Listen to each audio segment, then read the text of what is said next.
जय भोलेनाथ भक्तों। भगवान शिव और माता पार्वती की कृपा आप पर और आपके समस्त परिवार पर यूं ही बनी रहे।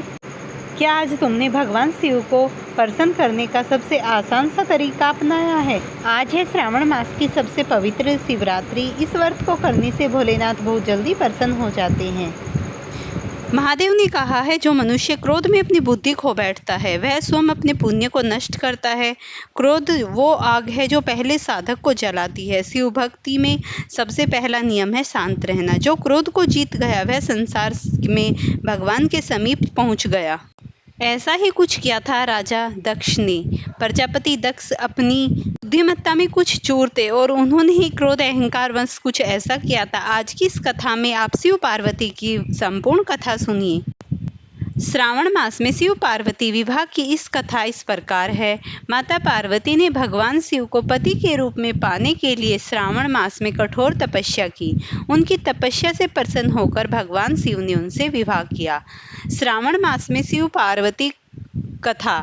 श्रावण मास भगवान शिव को समर्पित है और इस महीने में भगवान शिव और माता पार्वती की विवाह का विशेष महत्व है। पौराणिक कथाओं के अनुसार देवी पार्वती ने भगवान शिव को पति के रूप में पाने के लिए श्रावण मास में कठोर तपस्या की थी। उन्होंने भगवान शिव को प्रसन्न करने के लिए कई व्रत और उपवास किए, जिसमें 16 सोमवार का व्रत भी शामिल है। उनकी अटूट भक्ति और तपस्या से प्रसन्न होकर भगवान शिव ने उनसे विवाह करने का वचन दिया।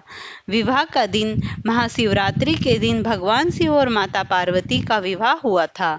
यह त्योहार फाल्गुन मास के कृष्ण पक्ष की चतुर्थी तिथि को मनाया जाता है। कुछ कथाओं में श्रावण मास में भी विवाह का उल्लेख मिलता है।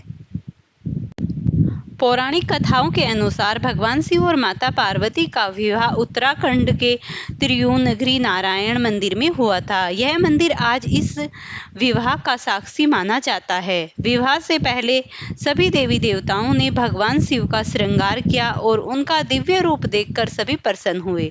इसके बाद माता पार्वती और भगवान शिव का विवाह संपन्न हुआ। श्रावण मास में शिव पार्वती विवाह की कथा का श्रवण करने से भक्त को पुण्यों की प्राप्ति होती है और जीवन में सुख समृद्धियां आती हैं। पौराणिक मान्यताओं के अनुसार राजा दक्ष द्वारा आयोजित यज्ञ में भगवान शिव को आमंत्रित न करने पर माता सती द्वारा उनका अपमान सहन न कर पाने के कारण सती द्वारा यज्ञ कुंड में कूदकर आत्मदाह करने का भी उल्लेख है। इसके बाद भगवान शिव ने सती के वियोग में कठोर तपस्या की और फिर माता पार्वती ने उनका रूप व पुनर्जन्म हुआ। माता पार्वती ने भगवान शिव को पति के रूप में पाने के लिए फिर से कठोर तपस्या की। माता पार्वती का जन्म जब राजा हिमालय और मैनावती के घर में हुआ तो उसने बचपन से ही सोच लिया था कि मुझे भगवान शिव को ही अपने पति के रूप में पाना है। पार्वती छोटी सी उम्र में ही बाल्यकाल में ही भगवान शिव की सेवा में लग गई। माता मैनावती और पिता से आज्ञा पाने के बाद पार्वती वन में यज्ञ करने लगी। उन्होंने 1 साल तक तो फल खाकर व्रत किया और फिर माता पार्वती ने कुछ दिन तक पत्ते खाकर तपस्या की। उसके बाद वो निराहार होकर वह तपस्या करती रही। माता पार्वती ने यह ठान लिया था कि मैं भूखे रहकर ही भगवान शिव को प्रसन्न करूंगी।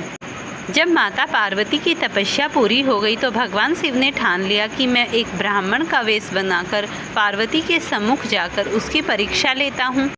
फिर भगवान शिव पार्वती के सम्मुख जाकर बोले, हे देवी, तुम शिव के लिए तपस्या क्यों कर रही हो? वो तो शमशान में रहते हैं, रुद्र स्वभावी और गले में सांप धारण किए हुए रहते हैं। तुम उनसे विवाह क्यों करना चाहती हो?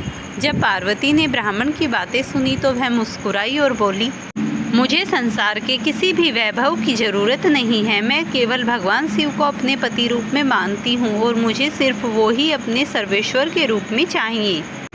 पार्वती की ऐसी बातों को सुनकर भगवान शिव अति प्रसन्न हो गए और उन्होंने पार्वती माता को विवाह करने की अनुमति दे दी और इस प्रकार ये दिव्य युगल विवाह पूरे धूमधाम के साथ हो गया। सारे ऋषि मुनि, गांधर्व, अप्सराएं, देवी देवता सभी इस विवाह में सम्मिलित हुए। नारद जी ने विवाह के गीत गाए और ब्रह्मा जी ने समस्त कार्य विवाह का अच्छे तरीके से संपन्न कराया और वहीं भगवान विष्णु ने पार्वती माता का कन्यादान किया और भगवान शिव ने उन्हें अपनी पत्नी के रूप में स्वीकार किया। श्रावण मास की शिवरात्रि को इस दिव्य विवाह समारोह के उपलक्ष्य में आज भी मनाया जाता है और जो भक्त पूरी श्रद्धा के साथ श्रावण शिवरात्रि वाले दिन ओम नमः शिवाय मंत्र का जप करता है उसकी समस्त मनोकामनाएं पूरी हो जाती हैं।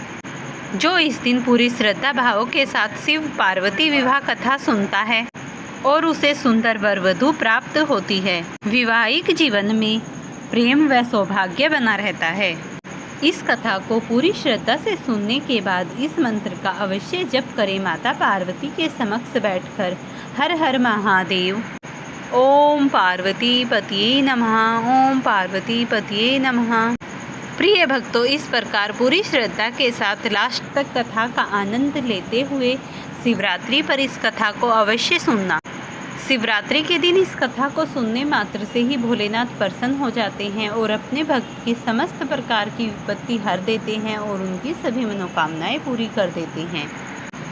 फ्रेंड्स, अगर आपको ये कथा पसंद आई हो तो मुझे लाइक और शेयर करना, चैनल पर नए हैं तो चैनल को ज़रूर सब्सक्राइब करना और मुझे बताना कमेंट करके आपके लिए मैं अगली वीडियो कौन सी लेकर आऊँ।